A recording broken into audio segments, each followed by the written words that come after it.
高雄市凤山的区公所有一个男性的工读生，伊甲民众申请社会福利的个人资料，全部拢放伫网络，结果去互人检举。公所是表示，这个工读生是对月底，伊对家己的行为是真后悔，即马已经离职。也那市府的政风处也会针对事件展开调查。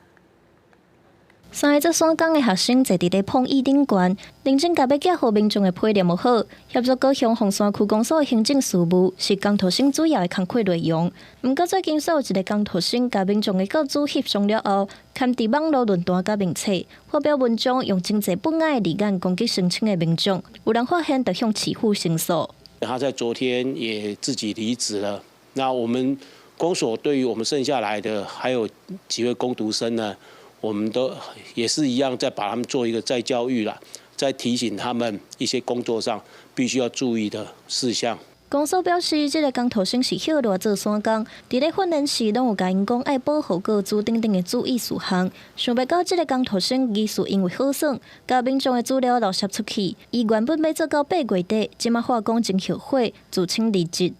在工作上接触到的他人的个人资料为不法的收集以及利用，已经违反了《个人资料保护法》第41条的规定，最重可以处5年以下有期徒刑的罪。律师指出，这个工读生的行为已经涉嫌违反个资法，相当恐惊面临5年的有期徒刑。律师讲，民众的个资互人盗窃，佮互人刊文踢笑，卖当讨赔，互工读生佮捌一条诽谤罪。法界人士嘛提醒民众千万要注意保护个资。市府政风处回应，专案会依照相关规定调查，会佮加强市府当年的保密教育。